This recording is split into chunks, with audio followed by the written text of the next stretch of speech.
ఓం వేదాహమేతం పురుషం మహాంతం ఆదిత్యవరుణం తమస పరస్తాత్ తమేవ విదిత్వా అతిమృత్యుమేతి నాన్యః పంథా విద్యతే యనాయ నాన్యః పంథా విద్యతే యనాయ. ఓం శాంతి శాంతి శాంతి. ఓం. ఈ యొక్క ఉపనిషత్తు జ్ఞానగంగా అధ్యాత్మ సత్సంగానికి వచ్చేసినటువంటి వారందరికీ నమస్తే, స్వాగతం, సుస్వాగతం. ఏమైనా సందేహాలు ఉంటే అడగండి.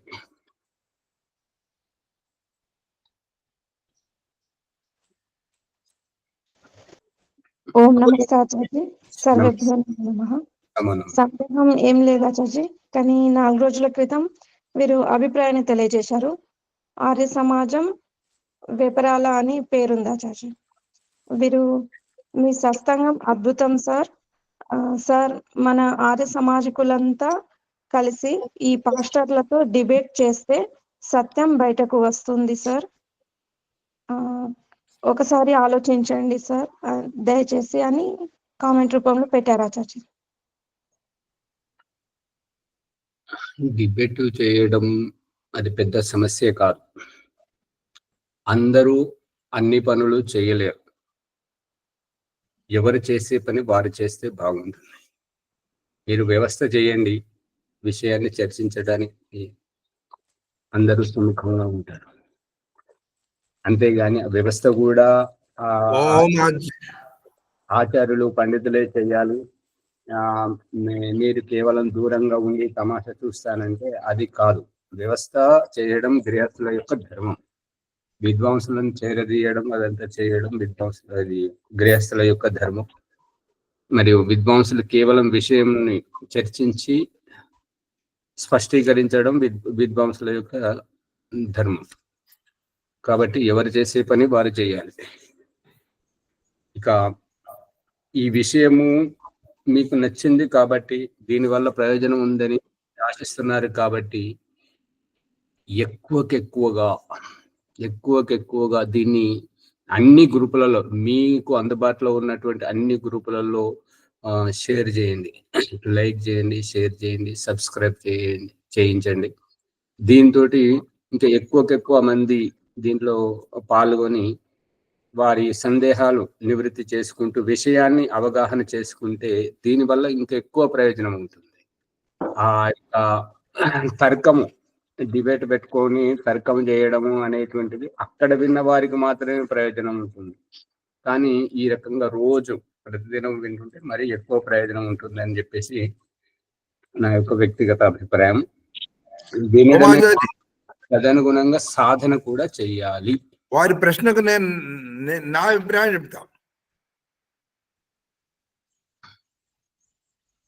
ఆచార్య ఓంప్రకాష్ గారు ఋషి దయానందుని తర్వాత వేద సిద్ధాంతాన్ని లోతుగా అర్థం చేసుకునేలాగా తన అనుభవోపేతంగా వారి జ్ఞానాన్ని పంచుతున్నారు. మీరు వింటున్నారు, చాలా ఆనందిస్తున్నారు, చాలా సంతోషకరమైన విషయము. మీ భావన కూడా వ్యక్తం చేశారు. అందరు ఏకీకృతమైతే ఇంకా లోతుగా అయితే చాలా మందికి జన సమూహానికి కూడా ఈ విషయం తెలుస్తుంది అని చాలా సంతోషం, ముదాభావం. కానీ పరిస్థితి ఏ విధంగా ఉందంటే, ఈ విధంగా చెప్పేవాళ్ళు కోకొల్లలుగా ఉన్నప్పుడు అది అందరికీ అందుబాటులోకి వస్తుంది. ఒకరు చెప్తున్నారు ఈ విధంగా ఉన్నటువంటి వందల వేల విద్వాంసుల్లో. కాబట్టి మీరు ఆచార్య గారు సూచన ప్రకారంగా మీరు వినండి, ఇతరులకు వినిపించేలాగా మీ తీవ్ర ప్రయత్నం చేయండి. అప్పుడు ఈ విషయం అందరికీ అర్థమవుతుంది. ఎవరికి వారు సత్తాగా ఆలోచిస్తూ అనుభవపేతంగా వారు కూడా జీవితంలో ఆచరించాలి. వారు కూడా క్లాసుకు వచ్చి ఒక 2 నిమిషాలు తెలుసుకున్న విషయాన్ని స్పష్టీకరించగలగాల. అప్పుడు మీ కోరిక కొంతవరకు నెరవేరుతుంది. ఆ విధంగా ప్రయత్నం చేస్తే మనము సాధన చేయమురా నరుడా, సాధ్యం కానిది లేదురా. ఆత్మ దొరుకుతుంది, పరమాత్మ దొరుకుతాడు, ప్రకృతి దొరుకుతుంది. ఓం శుభం. నమస్తే. అందుకని వారికి చెప్పాల్సింది ఏంటంటే, మీరు స్వయంగా రండి, మీరు పాల్గొనండి, తద్వారా ఇతరులకు ప్రేరేపణ కల్పించాలి. ఇక మన ప్రసంగంలోకి వస్తే, ప్రభాకర్ గారు విషయాన్ని గ్రహించటం లేదేమో అని అనిపిస్తుంది. ఏంటంటే నిన్ననే చెప్పడం జరిగింది. అమ్మ సువర్చలమ్మ గారు మైక్ బంద్ చేయండి. నిన్న చెప్పడం ఏం జరిగిందంటే, భగవంతుడు సలహాలు ఇవ్వడు. సలహాలు ఎవరికి ఇస్తారు అంటే, తమ స్థాయి వారికి, తమ కంటే చిన్నవారి, తమ కంటే తమ యోగ్యత, సమాన యోగ్యత, నిమ్న స్థరమైనటువంటి యోగ్యత గల వారికి సలహాలు ఇస్తారు. జీవుడికి భగవంతుడు హెచ్చరిస్తున్నాడు, తప్పు చేసావా శిక్ష అనుభవిస్తావు, వద్దు వద్దు తప్పు చేయొద్దు అని భగవంతుడు హెచ్చరిస్తున్నాడు మనకు. మనం చేసేటువంటిది ఇది తప్పు, నువ్వు తెలుసుకోలేకుంటున్నావు అని సూచిస్తున్నాడు. సలహా కాదు. సలహా వేరు, సూచన వేరు, హెచ్చరిక వేరు. అందుకని ఇది మీరు గమనించాలి. సలహా అనేటువంటిది కాదు. భగవంతుడు సలహాలు ఇవ్వడు. సలహా ఇస్తున్నాడు అంటే నీ ఇష్టం, నువ్వు చేసుకుంటే చేసుకో, లేకపోతే లేదు అని కాదు. చేయాలి అనేటువంటిది, నువ్వు మంచే చెయ్యాలి, నువ్వు గొప్పవాడివే అవ్వాలి, నువ్వు నీ అజ్ఞానాన్ని పోగొట్టుకోవాలి. ఏ రకంగా తల్లిదండ్రి పిల్లలకు సలహాలు ఇవ్వరో, సూటిగా ఆజ్ఞాపించడం, సూచించడమే చేస్తుంటారు. అదే రకంగా భగవంతుడు సలహాలు ఇవ్వడు. అందుకని సలహాలు అనేటువంటి పదాన్ని కొద్దిగా ఆలోచించి ప్రయోగించండి. ధన్యవాదాలు.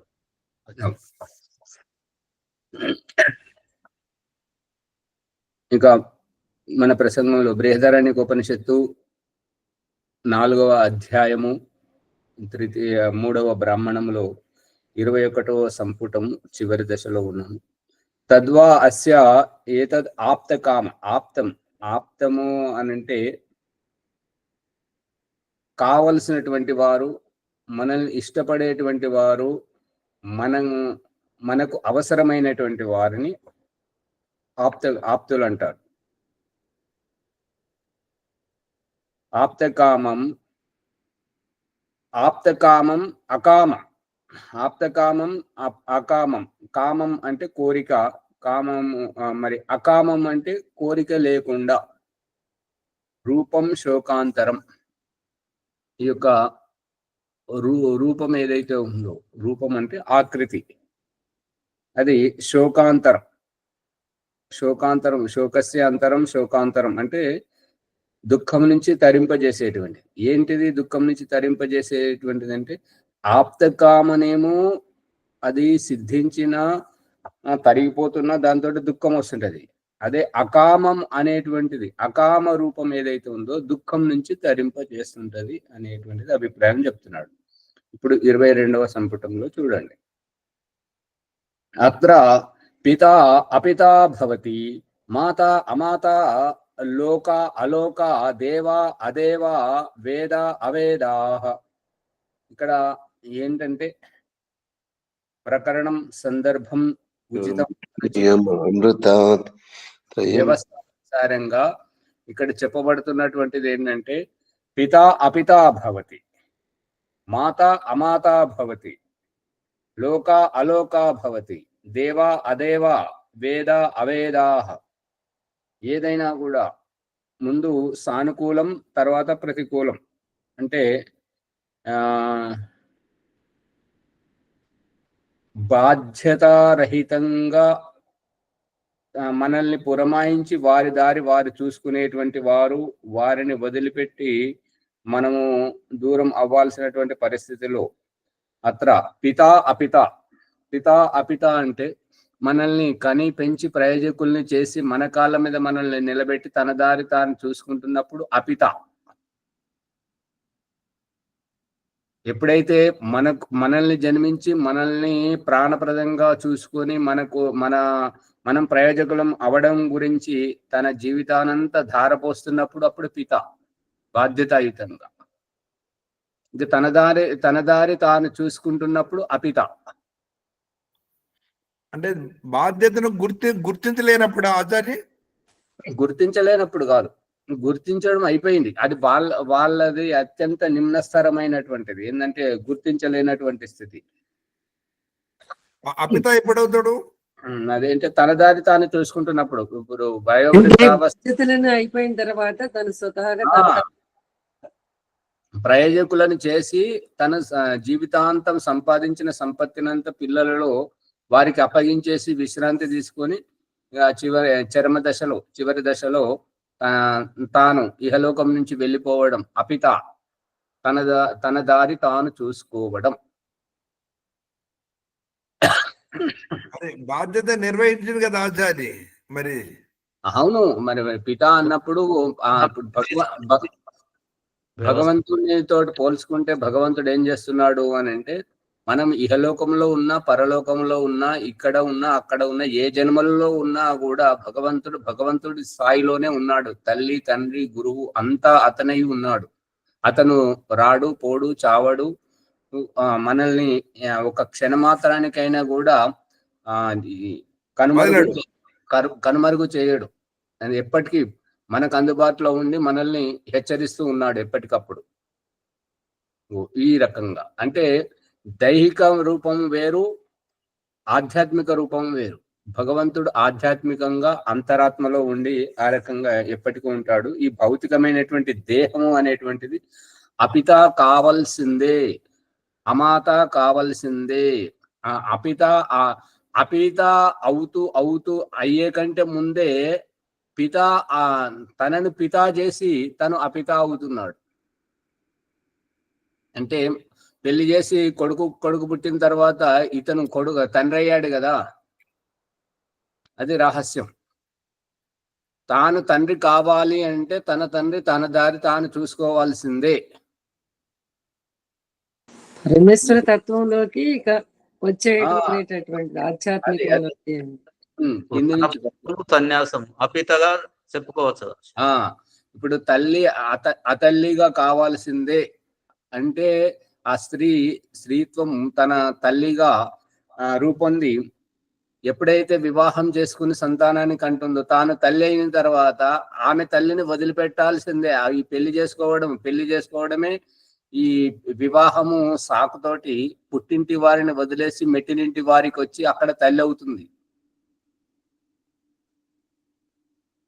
అర్థమవుతుందా శ్యామలయ్య గారు? అందుకని ఇక్కడ పిత అపిత, అమాత మాత, లోక అలోక. లోకం ఇప్పుడు ఏదైతే మనం ప్రపంచం అనుకుంటున్నామో, మన చుట్టూ ఉన్న వాళ్ళు, నేను నాది నా ప్రపంచం, నా బంధువులు నా మిత్రులు అని అనుకుంటున్నాము. మృత్యువు వచ్చినప్పుడు, దేహం వదిలిపెట్టి పోతున్నప్పుడు, ఈ జీవితాన్ని వదిలేస్తున్నప్పుడు ఈ లోకం ఇక మన లోకం కాదు, ఇక అలోక, మనకేమి పనికిరాదు ఈ లోకంలో ఉన్నటువంటి వాళ్ళు బంధువులు మిత్రులు ప్రాణ స్నేహితులు ఎవరైనా సరే మనకు ఉపయోగపడరు. కాబట్టి వాళ్ళని విడిచిపెట్టి మనం ముందుకు పోతున్నాం. కాబట్టి ఈ లోకంతో మనకు పని లేదు, ఈ లోకం అలోకం అవుతుంది. జీవించి ఉన్నప్పుడే ఇక ఇదంతా తెలుసుకోవాలి. తర్వాత ఎవరు చూడాలి? నేను చూసుకోమని ఎట్లా చూసుకుంటాడు ఆయన? ఏమంటారమ్మా? ఇప్పుడు వృద్ధాప్యం తర్వాత చేతగానప్పుడు ఎవరు నీది నువ్వు చూసుకుంటే ఎట్లా చూసుకుంటాడు? అంటే ఇప్పుడు ఎవరి జీవితానికి వారు మార్గదర్శకులు. నేను నా జీవితం, నేను నా స్వార్థం, నేను నా ప్రయోజనం అని అనుకుంటున్నప్పుడు ఇప్పుడు అన్నము పిల్లలకే తినబెట్టాలా, తాను కూడా తినాలా? దారి పిల్లలనే నడిపించాలా, తాను కూడా నడవాలా? పూజ జప ధ్యానం అన్ని ఇతరులకే చెప్పాలా గురువు, తాను కూడా చెయ్యాలా? చేసి ఇతరులకు చెప్పాలి. అదే రహస్యం. భగవంతుడు మనల్ని ప్రయోజకులను చేసిన తర్వాత వెనక నుంచి, అంటే మనం కొద్దిగా నిలదొక్కున్న తర్వాత సంతానాన్ని మన కడుపున పుట్టించడం రహస్యం ఏంటంటే, ముందు మనల్ని నడిపిస్తున్నాడు, తర్వాత వెనక నుంచి వాళ్ళను. ఇక మునిగారు అంటున్నారు ఏంటంటే వెనుక నుంచి అంటే అది వేరే అర్థం. వెనుక నుంచి అని కాదు. వెనుక నుంచి అంటే ముందు మనల్ని నడిపిస్తున్నాడు, మన వెనకాల వారు ఒక లైన్ కట్టినప్పుడు ఒకరినక ఒకరు పోతున్నప్పుడు ఆ రకంగా వెనక, అంతేగాని మరి అటువంటి అర్థం కాదు. వెనుక నుంచి పుట్టడం అనేటువంటిది కాదు. వెనుక నుంచి పుట్టడం అనేటువంటిది మహాజ్ఞానం. ఇది తేలు జాతికే సంభవం. దాని వీపు పగలగొట్టుకొని పుట్టుతుంటది కదా, అవునా? ఏది మాట్లాడరు. ఎట్లా ఉన్నారు వృద్ధాప్యంలో వాళ్ళందరూ ఎందుకు బాధపడుతున్నారు? అది తేలు విషపురుగు. అది ఏ పురుగైనా దాని జాతికి దాని స్వభావానికి ఇక్కడ చర్చ కాదు. ఏంటంటే సంతానం వెనక నుంచి పుట్టేది ఏంటంటే దాన్ని వీపు పగలగొట్టుకొని దానిలోంచి సంతానానికి అనేటువంటిది తేలు మాత్రమే అని సందేశం ఇక్కడ. అదే సృష్టి రహస్యం, భగవంతుడు అలా ఏర్పరిచాడు. అంతే, వీపు పగలగొట్టుకొని అది సంతానానికి కనడం అంటే ఇక ఆ సంతానం కనడం తోటి దాని జీవితాన్ని ఆవిరి చేయడం, తనకు జీవితం లేదు ఇక. దేవా అదేవా, దేవా అదేవా అంటే మనకు ఇప్పుడు ఏంటంటే ఆ సంధ్యోపాసనలు మనం చెప్పుకుంటాం కదా, మనకు ఆధ్యాత్మిక ఊహ లేనప్పటి స్థితి నుంచి, దేవుడంటే తెలియనటువంటి స్థితి నుంచి, మనమంటే ఏమిటో తెలియనటువంటి స్థితి నుంచి మనల్ని ఉద్ధరించడానికి ఈ పూజలు, ఈ సంస్కారాలు, ఈ పండుగలు, వీటన్నింటి సాకుతోటి పురోహితుల్ని, ధర్మాచారిని మన దగ్గరికి పంపించడం, మనల్ని గురువుల దగ్గరికి పంపించడం, ఈ రకంగా ఊపి ఊపి ఊపి ఏం చేస్తున్నాడు అని అంటే మనల్ని ఉద్బుద్ధం చేస్తున్నాడు. ఉద్బుద్ధం చేసిన తర్వాత ఇక మనకు గురువు అక్కర్లేదు కదా, మనమే జ్ఞానవంతులయ్యాం, మనం స్వయంగా చేస్తున్నాం. ఇప్పుడు ఈ ఊపడం అంటే ఏంటంటే శిశువుగా పుట్టినప్పుడు నడవలేని స్థితిలో నడిపింపజేయడం, తినలేని స్థితిలో తినిపింపజేయడం, స్నానం చేయలేని స్థితిలో స్నానం చేయించడం, బట్టలు వేసుకోలేని స్థితిలో బట్టలు వేసుకోజేయడం. అదే సమర్థులైనాక వారి స్నానం వారే చేస్తారు, వారి బట్టలు వారే వేసుకుంటారు, వారి బట్టలు వారే ఉతుకుంటారు, వారి భోజనం వారే చేస్తారు, అన్ని వారే చేసుకున్న తర్వాత గమనాన్న యొక్క సహకారం అవసరం లేదు కదా. అదే రకంగా గురువు తెలియని విషయం తెలియజేసిన తర్వాత, మనల్ని జ్ఞానవంతులు చేసిన తర్వాత వారి యొక్క అవసరం ఏమిటి? అందుకని వారు మనల్ని మేలుకొలిపి వారు ముందుకు వెళ్ళిపోతున్నారు. అంటే ఇప్పుడు మనకు గురువు అనేటువంటి వాడు ఇక లేడు. ఎందుకు అంటే అతను సమర్థవంతుడు అయ్యాడు కదా, తెలుసుకున్నాడు కదా. ఇక్కడ సారాంశం అంతా ఏంటంటే కాపాడేది ఎప్పటి వరకు అని అంటే నువ్వు నిలదొక్కునే వరకే. మొక్కకైనా అంతే. కంచె ఎప్పటి వరకు వేస్తారు అని అంటే అది ఇతరుల దాడికి గురి కానంత వరకే. గురి అయ్యేటప్పుడే దాన్ని రక్షించాలి, మొక్కగా ఉన్నప్పుడే రక్షించాలి. సంరక్షణ భగవంతుడు చూపిస్తున్నటువంటి సారాంశం ఏంటంటే బాల్యములోనే తల్లిదండ్రులు అవసరము, బాల్యములోనే గురువు అవసరం. ఇక తాను సమర్థుడై ఎదిగి సమాజంలోకి వచ్చిన తర్వాత తానే బాధ్యతగా గురువుగా ఒక తల్లిదండ్రిగా వ్యవహరిస్తాడు కాబట్టి వారికి ఇంకొకరి అవసరం లేదు అనేటువంటిది సారాంశం. శమలయ్య గారు గురువు తల్లి తండ్రిని గురువును ముందుగా సాగనంపడం భగవంతుని యొక్క సందేశం ఏంటంటే నువ్వు సమర్థుడవు కా, నువ్వు సమర్థుడవైతే నువ్వు ఇంకొకరి బలహీనత మీద ఆధారపడి ఉండకూడదు. ఇంకొకరి మీద ఆధారపడి ఉండడం నీ బలహీనత. నువ్వు బలహీనుడిగా ఉండకూడదు, సమర్థవంతుడిగా ఉండాలి అనేటువంటిది సారాంశం. ఈ జంతువులు కూడా అవి పిల్లలను పొడుస్తున్నాయి, దగ్గర రానిస్తారు పెద్దగా అయిన తర్వాత. అదే మరి దాని సారాంశం ఏంటంటే ఇంకెంత కాలం నువ్వు నా మీద ఆధారపడి ఉంటావు, నీ జీవితం నువ్వు బ్రతుకు. గర్భంలో ఉన్నప్పుడు తీసుకునేటువంటి శ్వాసను బయటకు వచ్చాక పేగుబంధం తెంచితే నీ శ్వాస నువ్వే తీసుకో, నీ చూపు నువ్వే చూడు, నీ ఆకలి దుప్పికలు నువ్వే తీర్చుకో, నీ సుఖ దుఃఖాలు నువ్వే అనుభవించు అనే సారాంశం ఇది. అందుకని దేవా అదేవా, వేద అవేదాహ. ఈ వేదములు అనేటువంటివి అవేదములు అని అంటే మనమే. ఇప్పుడు ఓం ప్రకాష్ చెప్పేటువంటి ఈ ప్రకరణం, ఈ తరగతి యొక్క సారాంశం ఆరంభించినప్పటి నుంచి ఇప్పటి వరకు ఏంటంటే మనము ఇంకొకరిని అనుసరించకూడదు. తెలియనప్పుడు నడవలేనప్పుడు తండ్రి వేలు పట్టుకొని నడిపింపజేశారు. తెలియనప్పుడు నల్ల పలక మీద తెల్లని గీతలు గీసేటువంటి మన స్థితిని, ఆ తెల్ల గీతలను వర్ణమాలగా తీర్చిదిద్ది మనకు జ్ఞానోదయం కల్పించిన గురువు అవసరం ఉండే. కానీ ఇప్పుడే మనకు జ్ఞానోదయం అయింది, ఉద్బుద్ధమై ఉన్నాం. కాబట్టి ఏ వేదము గాని, ఏ ఖురాన్ గాని, ఏ బైబుల్ గాని, ఏ ధర్మ గ్రంథం గాని, ఏ గురువు గాని మనకు అవసరము లేదు. స్వయంగా మనం ఉద్బుద్ధం అవ్వాలి, మన అభిప్రాయాన్ని మనం వ్యక్తం చేయగలగాలి. దీనిని సాక్షాత్కారం అంటుంటారు. కానీ ఫలానా పుస్తకంలో రాసినటువంటి శబ్దాలనే వల్లవేయడం, లేదంటే ఫలానా గురువు గారు చెప్పినటువంటి మాటలే మక్కి టు మక్కి తూచా తప్పకుండా వాటిని బట్టి పట్టడం, ఇది అజ్ఞానం, మూర్ఖత్వం. అందుకే వీళ్ళంతా దయానంద సరస్వతి కొంతవరకు మేలు చేశాడు. మళ్ళీ ఉపనిషత్ ఋషులు గాని, దర్శన శాస్త్రకారులు గాని, ఇంకా భగవంతుడు స్వయంగా వేదంలో గాని ఎక్కడ కూడా ధ్యానం యొక్క, సాక్షాత్కారం యొక్క పద్ధతి చెప్పకపోవడం రహస్యం ఇదే. నీకు విషయం అంతా తెలిసింది కదా, ఇక నువ్వు చూడు. నువ్వు ధ్యాన స్థితిలో ఉండి నీ బుద్ధితోటి ఆలోచించు. వెలుగుతుందా? ఓ మాజాజీ, ఇక్కడ దీని అర్థము వేరుగా వస్తుంది కదా, మరి మీరు చెప్పేది వేరుగా ఉంది, ఇక్కడ వేరుగా ఉంది. చెప్పండి, చదవండి. దాని మీరు చెప్పినట్టు 22వ మంత్రం అర్థము, इस रूप में पहुंचकर पिता अपिता नहीं, पिता पिता नहीं रहता, माता माता नहीं रहती, दुनिया दुनिया नहीं रहती, देव देव नहीं रहता, वेद वेद नहीं रहता, चोर चोर नहीं रहता, గర్భఘాతి नहीं होता అంటే భ్రూణ హత్య చేసేవారు భ్రూణ హత్య చేయలేరు అని. जाति दोष से अपने को दूषित मानने वाला उस दोष से मुक्त हो जाता है, श्रवण नहीं रहता, और तापस नहीं रहता. इस रूप में पहुंचने पर इसके पीछे पुण्य नहीं आता, पाप नहीं आता.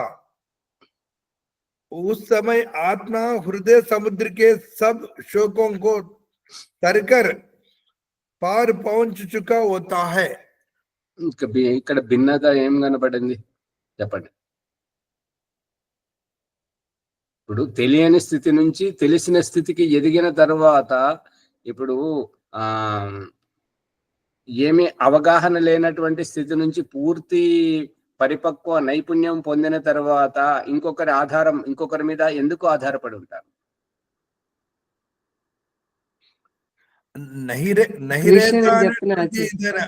అంతరార్థం ఏంటిది? నైరైనికం అంటే మనకు వారి యొక్క అవసరం లేదు, అందుకనే భగవంతుడు సాగనంపుతున్నాడు కదా. తల్లిదండ్రులు మనకంటే ముందు నడిపించడం, గురువును మనకంటే ముందు నడిపించడం, మనకంటే చిన్న వాళ్ళ ముందు మనల్ని ముందుకు నడిపించడం, పిల్లల ముందు మనల్ని నడిపించడం, శిష్యుల ముందు మనల్ని నడిపించడం. పెద్దవాళ్ళు ముందు పోవాలి, చిన్నవాళ్ళు వెనుకొండాలి. ఆచార్య చెప్తున్న విషయం చెప్పమంటారా? అదే నాకు తెలిసింది చెప్దాం అనుకున్నాను. అదే మనం శిశు దశ నుండి బాల్య యవనంలోకి వచ్చే వరకు తల్లి తండ్రి గురువు ద్వారా నేర్చుకున్నది, తర్వాత తాను తల్లి తండ్రి అయి ఆ స్థానంలో ఉంటూ గురువు ద్వారా నేర్చుకున్నది సమాజానికి అందించటం అనేటటువంటిది నాకు అర్థమైంది. అదేనంట. నేను కూడా అదే అనుకున్నా అర్థం.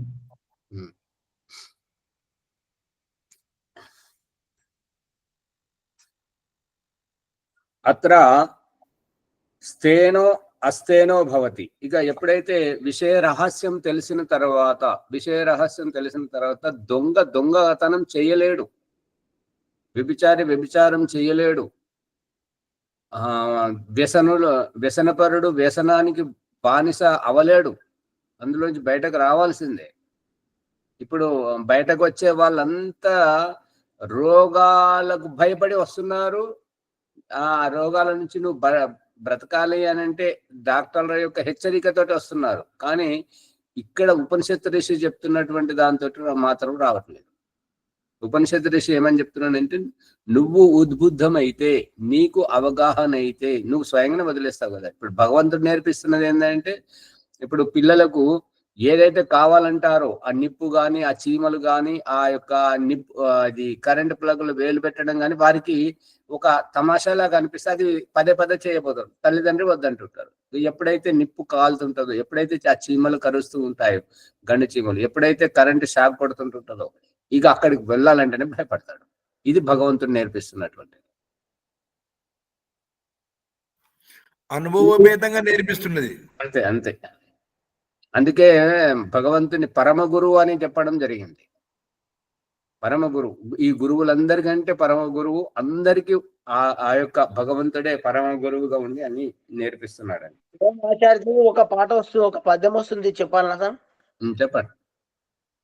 ఏ వేదంబు పఠించెలు తభుజంగం వే శాస్త్రముల్ చదవే కరి చెంచే మంత్రముహించె బోధ విర్భావ నిదానముల్ కావులటయ్య చదువుల్ మీ పాద సంసేవక్తి ఏ శ్రీకాళహస్తీశ్వర. ఇది కొంత దూరం అవుతుందేమో, దానికి దీనికి సరిపోదేమని, కానీ పద్యం అయితే వచ్చింది. మీరు అర్థం చేసుకున్నది చెప్పండి. దాని ద్వారా, ఈ పద్యం ద్వారా మీరు అర్థం చేసుకున్నది చెప్పండి. దూరమా దగ్గర మేము అర్థం చేసుకున్నది అంటే, భగవంతుని చేరుకోవాలంటే శాస్త్ర జ్ఞానము ఇవన్నీ ఏం లేకున్నా కానీ కూడా భగవంతుని మీద తదేకమైన దృష్టి ఉంటే భగవంతుడు చేరుకుంటామేమో. అవి జంతువులు కూడా చేరుకున్నాయి కదా అని అట్లా నాకు అర్థమైంది. ఇది జిడ్డు కృష్ణమూర్తి గారి యొక్క అభిప్రాయం. ఒకవేళ మీ ఆ పద్యంలో అది ఉన్నదా లేదా అని తర్వాత అది విప్పితే తెలుస్తుంది. కానీ ఇప్పుడు మీరు చెప్పిన అభిప్రాయం జిడ్డు కృష్ణమూర్తి గారు. వారు ఏమంటారంటే, గురువు గురువు అని అంటావు, గురువు వెంటబడి మళ్ళీ చివరకు అతన్ని విడిచిపెట్టాల్సిందే కదా. నువ్వు అతన్ని పట్టుకునే వరకు, అతన్ని విడిచిపెట్టే వరకు అతని మీద ఆధారపడి ఎందుకుంటావు? నువ్వు మొదటనే పడుతూ లేస్తూ నీ కాళ్ళ మీద నువ్వు నిలబడు అనేటువంటిది అభిప్రాయం. ఇది చాలా కఠినమైనటువంటిది. ఇక తిరిగి తిరిగి తిరిగి ఎక్కడికి వస్తాడంటే జిడ్డు కృష్ణమూర్తి దయానంద సరస్వతి చెప్పినటువంటి ఆ సిద్ధాంతం దగ్గరికి వస్తుంటాడు. నీకు ఆధారము లేకుండా, తల్లిదండ్రులు లేకుండా నువ్వు ఎట్లా పుడతావు? గురువు లేకుండా నీకు అక్షర జ్ఞానం ఎలా తెలుస్తుంది? వేదము శాస్త్రం లేకుండా నీకు లోతైన విషయాలు ఎలా తెలుస్తాయి? అందుకని నీకు అవసరం, ఆరంభంలో అవసరం. నువ్వు వాటి మీదనే ఆధారపడి ఉండాలనేది కాదు. అందుకనే భగవంతుడు తల్లిదండ్రిని మన ముందే సాగనంపడం, గురువును మన ముందే సాగనంపడం, ఈ జీవితం యొక్క కాలంతో ముడిపెట్టి, వయసుతో ముడిపెట్టి శరీరాన్ని జరాజీర్ణం చేసి సాగనంపడం, దీని యొక్క అభిప్రాయం అది లోతైనటువంటిది.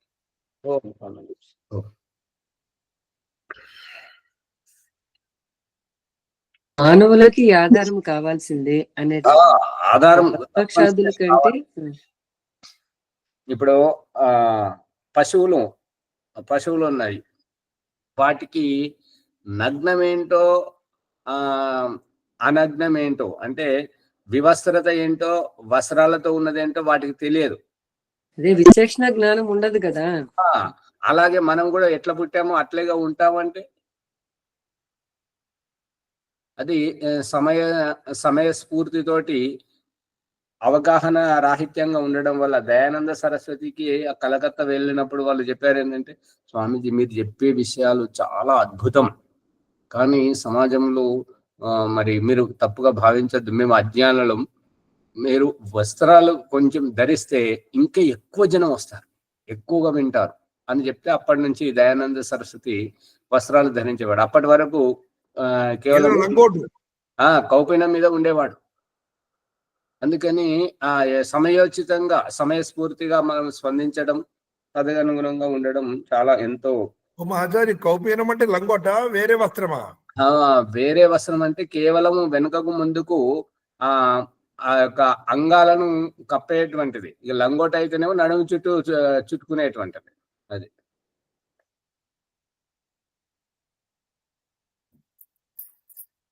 భ్రూణ అభ్రూణ భవతి.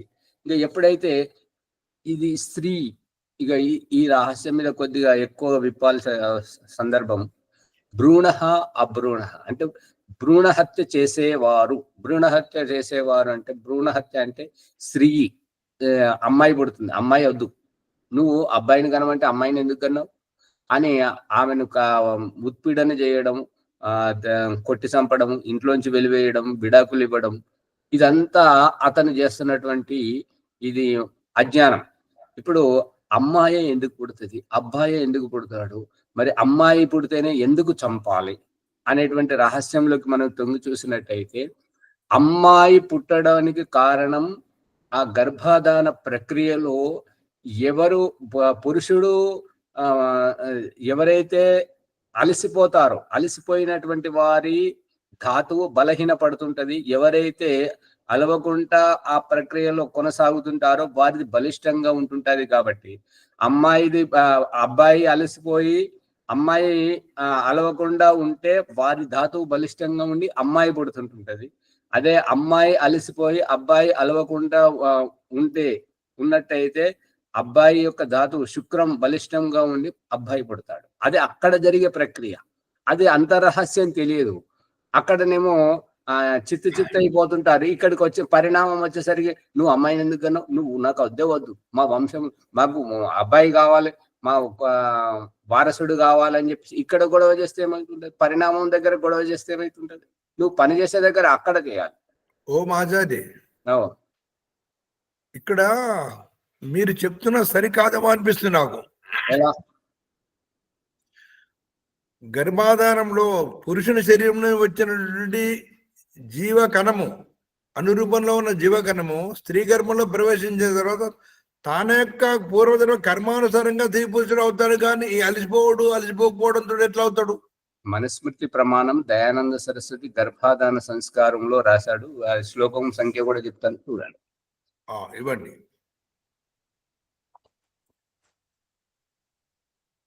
ప్రజలందరూ అజ్ఞానంలో ఉన్నారు కదా, ఆ విషయం తెలుసుకోవడం లేదు. అదే ఎవరు తెలుసుకుంటున్నారు? ఓం ఆచార్జీ నమస్తే. అమ్మమ్మ చెప్పండి.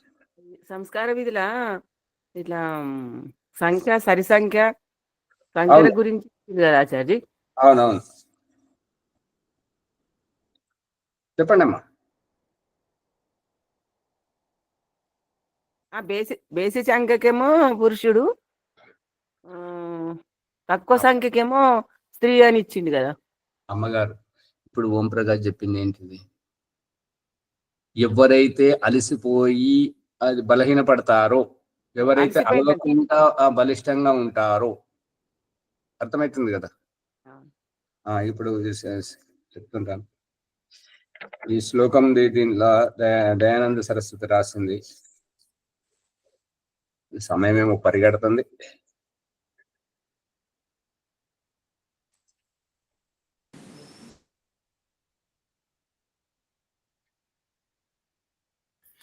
కర్మఫలాన్ని నమ్మిన తర్వాత, అవును స్వామి, అది గర్భాధానంలో వచ్చినటువంటి జీవాత్మ తన పూర్వజన్మ కర్మానుసారంగా స్త్రీ పురుషుడు అవుతాడు. కానీ నువ్వు స్త్రీ అవుతావా పురుషుడు అవుతావా అనేటువంటి నీ పురుషార్థం మీద ఎందుకు అవుతుంది? అది స్వామి, నాకు తెలిసింది ఏంటంటే రెండు పోతులు గొర్రెపోటలు కలవాటప్పుడు యదానికి బలం ఎక్కువ ఉంటుందో అదే గెలుస్తుంది. అంతే, ఎక్కడైనా అంతే, ఎక్కడైనా అంతే. అదే బలం ఎక్క శక్తి ఎక్కడ ఏదానికి ఉంటుందో అదే ముందరికి వస్తుంది. అయితే మునిగారు, మీరు వివాహ సంస్కారం ఆరంభంలో పెళ్లి చూపుల దాంట్లో అమ్మాయి ఎలా ఉండాలి, అబ్బాయి ఎలా ఉండాలి, వారి శారీరక స్థితి ఎలా ఉండాలి, ఆ రహస్యాన్ని మీరు మరొకసారి చూడండి, మీకు తెలుస్తుంటది. అబ్బాయి కంటే అమ్మాయి వయసు తక్కువ ఎందుకు, అబ్బాయి కంటే అమ్మాయి కోమలంగా ఉండడం ఎందుకు, అబ్బాయి కంటే అమ్మాయి ఈ యొక్క రోమాలు లేకుండా ఉండడం ఎందుకు, దాని యొక్క రహస్యం ఏంటి, అది మీరు చూడండి, మీకు తెలుస్తుంది. ఇద్దరు సమానం అన్నప్పుడు, కర్మఫలం ఉన్నప్పుడు మరి అమ్మాయిని తక్కువ ఎందుకు చూపించాలి, అది అక్కడ వస్తుంటుంటది. అది మీరు గమనించండి. ఇది ఇప్పుడు హడావిడిగా అటు మాట్లాడుతూ ఇటు వెతుకుతుంటే మరి శ్లోకం దొరకట్లేదు. ఆలోచన చేస్తేనే సరే, రేపు చెప్పుకుందాం. ఇప్పుడు ఇవాళ ఏంటంటే, ఈ భ్రూణ హత్య చేసేటువంటిది మహామూర్ఖత్వం. ఇప్పుడు స్త్రీ అయితే పురుషుడైతే ఇద్దరు వారి యొక్క పరిణామమే కదా, స్త్రీ పురుషుల యొక్క కలయికతో వచ్చేటువంటి రజవీర్యాల యొక్క సంయోగమే అయినప్పుడు ఈ యొక్క స్త్రీ అని పురుషుడని ఈ చంపడము, అమ్మాయి అంటే హేయం. అంటే అమ్మాయి అంటే ఏంటంటే, వారు ఎందుకు చంపాలని అనుకుంటున్నారు అని అంటే, ఈవిడ మన ఇంటి నుంచి సంపత్తిని వారింటికి తీసుకెళ్తుంటది. మళ్ళీ ఈవిడని చదివించిన దానికి, మళ్ళీ ఇదంతా చేసిన దానికి అక్కడికి పోయి వాళ్ళను వెలుగబెడుతుంటది కానీ మనకేం ప్రయోజనం అనేటువంటి ఈ దురదృష్టితోటి చూస్తుంటారు. ఇది ఈశ్వరుని లీల, ఇది కర్మఫల సిద్ధాంతము. అది అమ్మాయి అయినా అబ్బాయి అయినా మనము ఇంకొకరింటి నుంచి దోచుకొచ్చింది ఈ అమ్మాయి రూపంలో వేరే వాళ్ళ ఇంటికి తీసుకెళ్తుంది అంతే. మళ్ళీ ఇంకొకటి, ఈ యొక్క అబ్బాయి ఇంత చదువుకున్నాడు, ప్రభుత్వ ఉద్యోగం ఉన్నది, మంచి సంపన్నులు అనేటువంటి దాంతో వాళ్ళు ఎక్కువ కట్నం అడిగి ఆ అబ్బాయి అమ్ముడు పోయే జీవితం అబ్బాయిది. ఎవరైతే కట్నం తీసుకుంటారో వారు అమ్ముడు పోతున్నారు. వారి వ్యక్తిత్వం అమ్ముడు పోయినటువంటి దానికి మినహా ఇంకేమీ కాదు. అందుకనే మన భారతీయ సంస్కృతిలో మొట్టమొదట వర స్వాగతంలో వాడేటువంటి వస్తువు ఏంటి? ఎట్లా చూస్తుంటారు వర స్వాగతంలో? పూలహారం. పూలహారం దాని యొక్క అభిప్రాయం చెప్పండి, విప్పండి. పూలహారం అంటే పూలహారం వేస్తూ పూలహారం ఉండండి ముందుగా సమయం పరిగెడుతుంది. పూలహారం యొక్క ఆ హారం అంటే ఓటమి. ఓటమి కాబట్టి వారు మాల పట్టుకున్నప్పుడు వీరు శిరస్సు వంచుతారు. అంటే అమ్మాయి నీ అభిప్రాయమే, నా అభిప్రాయం, ఇక నాదంటూ ప్రత్యేకత ఏమీ లేదు అని శిరస్సు వంచడమే అతన్ని వరించినటువంటి ఆ పువ్వుల్లో ఉండేటువంటి ఆ సువాసన అదంతా అక్కడ ఒదిగిపోయేటువంటి గుణం. మళ్ళీ అబ్బాయి వేస్తున్నప్పుడు, స్వామి ఇక మీ అభిప్రాయమే నా అభిప్రాయం, నాదంటూ ప్రత్యేక అభిప్రాయం ఏమీ లేదు, నేను కట్టు వస్త్రాలతో మా అమ్మ నాన్నని అందరిని వదిలేసి వచ్చాను, నీ దారే నా దారి, అందుకని నువ్వేదంటే నేను దాంతో ఏకీభవిస్తున్నాను అని ఈ రకంగా శిరస్సు వంచడము అంటే ఓటమిని అంగీకరించడము. ఇద్దరం బలాబలాలు కాదు. ఈ వరస్వాగతంలో ఆ మాల వేసే దగ్గర ఏంటంటే బలాబలాలు కాదు, నీ మాటే నా మాట అని శిరస్సు వంచడం యొక్క దాని యొక్క అభిప్రాయం. ఇక ఆ శిరస్సు వంచడం ద్వారా మన మెడలో వచ్చేటువంటి ఆ దండ ఏంటంటే ఆ దండ బరువుకు ఇక్కడ నరాన్ని నొక్కుతుంటది అన్నట్టుగా. అందుకే స్త్రీల మెడలో ఈ యొక్క మంగళసూత్రం కానివ్వండి, నెక్లెస్ కానివ్వండి, ఏవైతే ఉంటుంటాయో ఈ మెడ మీద ఉండేటువంటి నరాన్ని నొక్కడం వల్ల నియంత్రణలో ఉండడం, తొందరపడకపోవడం, అదంతా దీని వెనుక చాలా లోతైనటువంటి రహస్యం ఉంది. ఇంత పెద్ద అర్థం ఎవరు తెలియదండి. ఇదే ఈ రకంగా ఓటమిని మన తగ్గాలి, ఇంకొకరి ముందు మనం తగ్గాలి. తగ్గితే సమస్యలే రావు.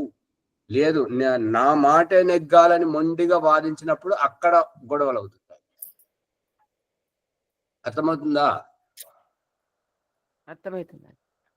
అందుకని మన భారతీయ సంస్కృతి, ఇక ఈ విదేశీ సంస్కృతి నిన్నటి ప్రకరణంలో ఐ లవ్ యూ అనేటువంటిది ఏంటంటే దిగజారుడు తనంగా కిందికి వంగి నటించడం. కనిపిస్తుందా లేదా?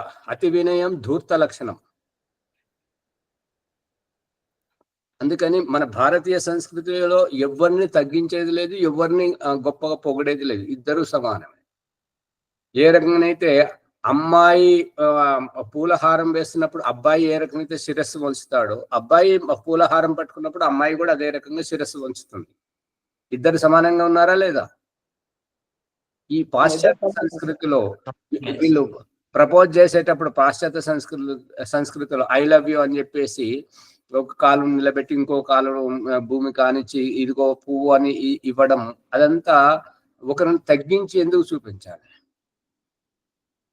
అతి వినయం ధూర్త లక్షణం అంటారు దీనితో. అందు గురించి నేను గొప్ప అని చెప్పుకోవడానికి కొరకు అంతే కదా. ఎందుకని మన భారతీయ సంస్కృతి అత్యంత ఉత్కృష్టమైనటువంటిది, చాలా లోతుగా ఉంటుంటది. కాబట్టి ఇక్కడ భ్రూణ హత్య అనేటువంటిది అత్యంత నిందనీయం, అత్యంత గర్హనీయం. అది యొక్క జీవహత్య, పాపం, అది చేయకూడదు. అందు గురించి అటువంటి వారు ఎప్పటికీ పురోగతి సాధించలేరు, అదే కష్టాల్లో ఉంటారు.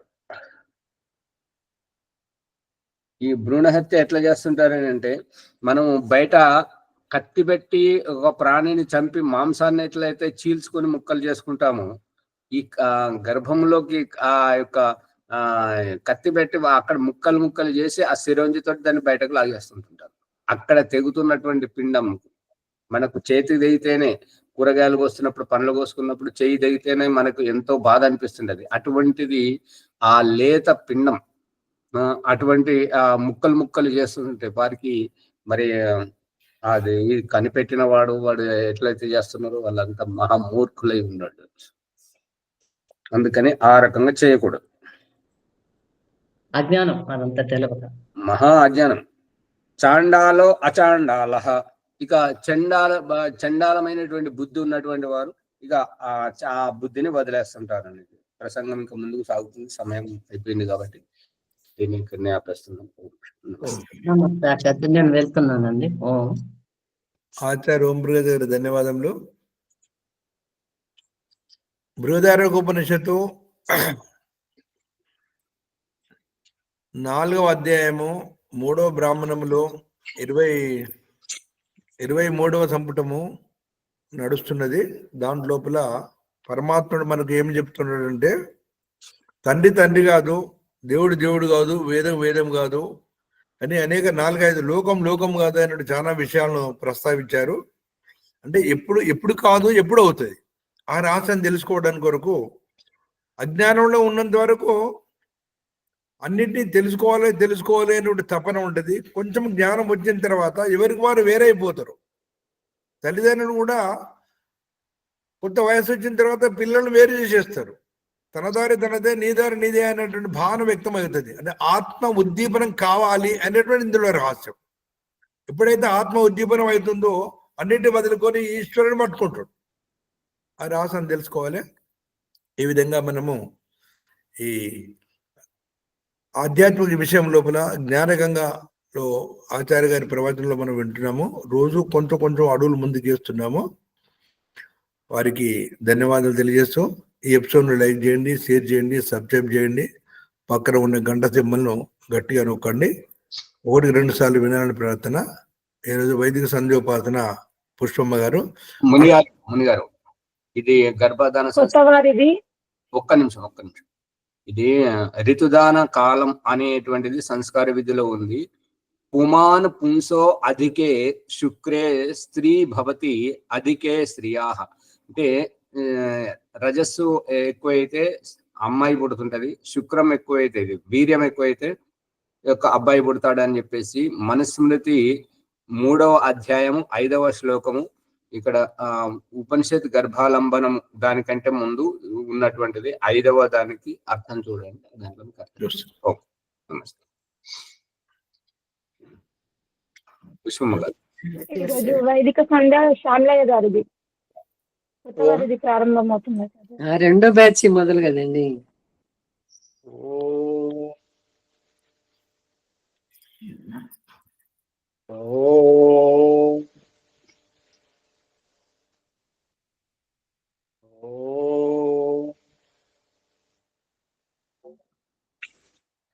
ఓం అమృతో పరస్తరణమసి స్వాహ. ఓం అమృతాభిధానమసి స్వాహ. ఓం సత్యం యశశ్రీర్మై శ్రీశేతాం స్వాహ. ఓం శన్యో దేవీరభిష్టయ ఆపో భవంతు పీతయే శన్యోరభిస్రవంతు నః. ఇంద్రియ స్పర్శ మంత్రములు.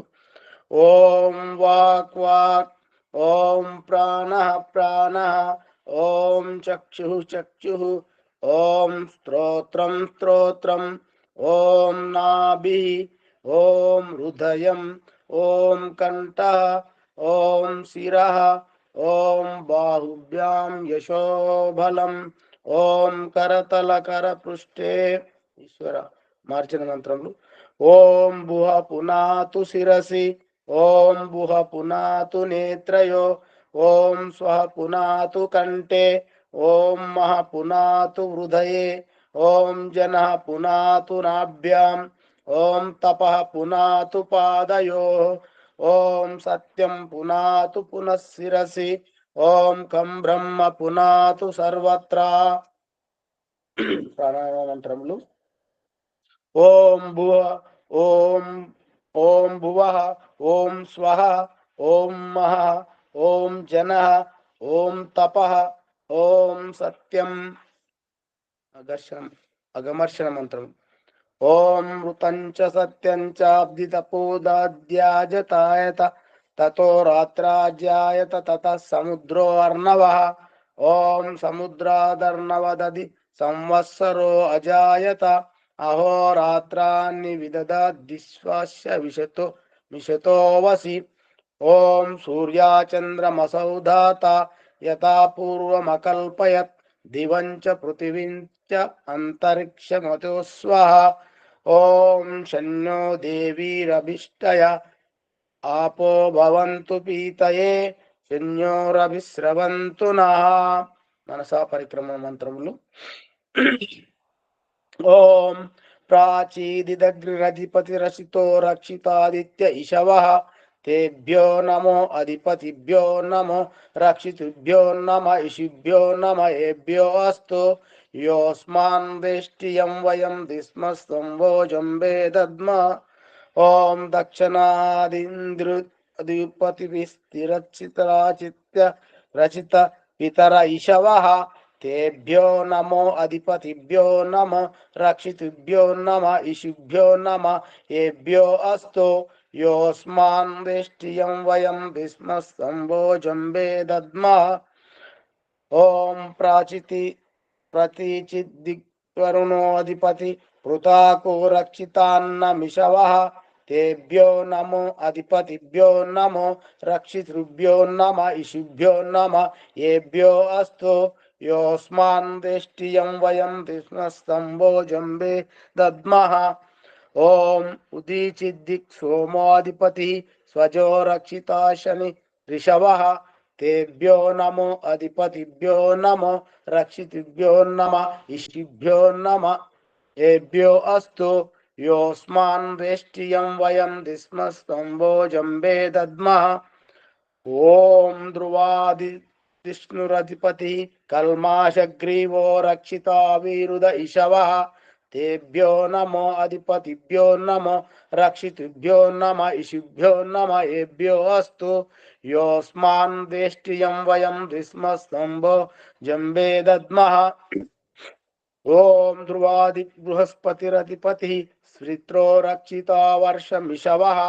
తేభ్యో నమో అధిపతిభ్యో నమో రక్షితుభ్యో నమ ఇషిభ్యో నమ ఏభ్యో అస్తు. యోస్మాన్ వేష్టియం వయం ద్విస్మస్తంభోజంబే దద్మః. ఉపస్థాన మంత్రం. జాతవేదసే సునమామ సోమ మరాతియతో నిధి దీహతి వేదః.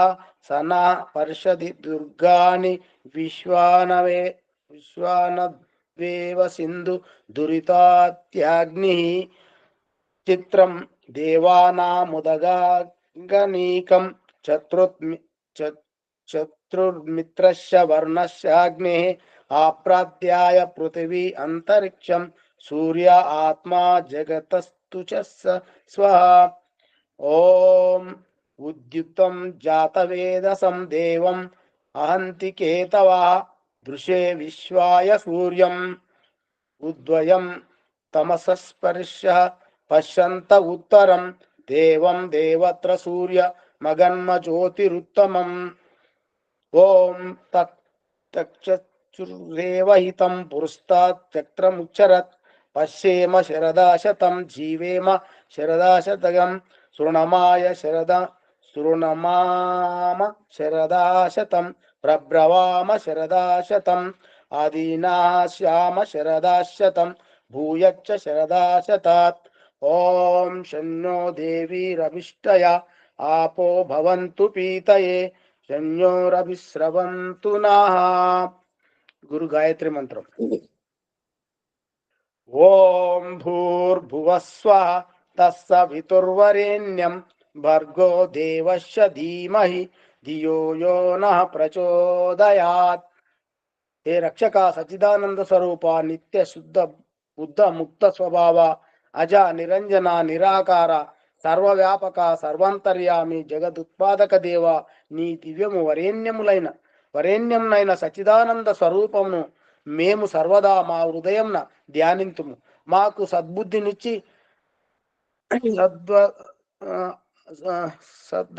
సద్రతములను ఆచరించినట్లు మమ్ము అనుగ్రహించుముగాక. ఓం శన్యో దేవీరభిష్టయ ఆపో భవంతు పీతయే శన్యోరభిస్రవంతు నా. సమర్పణ. హే జగదీశ్వర దయానిదే భవత్కృపాయ అనేన జప ఉపాసనాది కర్మణ ధర్మార్థ కామ మోక్షానాం సిద్ధి భవేన్నమ. హే జగదీశ్వర దయాలు నీ కృప వలన మేము చేసిన ఈ జప ఉపాసనాది కర్మముల ద్వారమున ధర్మార్థ కామ మోక్షములు వెంటనే సిద్ధించుగాక. నమస్కార మంత్రం. ఓం నమ శంభవాయ చ మయో భవాయ చ నమ శంకరాయ చ మయస్కరాయ చ నమ శివాయ చ శివతరాయ చ. ఓం శన్నో దేవీరభిష్టయ ఆపో భవంతు పీతయే శన్యోరభిస్రవంతు నః.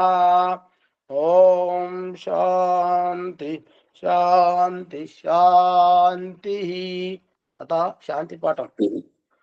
ఓం దివ శాంతిరంతరిక్షగం శాంతి పృథివీ శాంతిరాప శాంతిరోషధయ శాంతి వనస్పతయే శాంతి విశ్వే దేవః శాంతి బ్రహ్మ శాంతి సర్వం శాంతి శాంతిరేవ శాంతి సామా శాంతిరేది.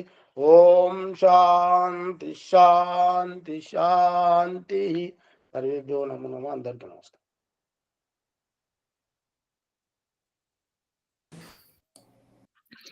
ఆచార్య నా అభిప్రాయం చెప్పాలనుకుంటున్నా. ఒక నిమిషం చెప్పండి.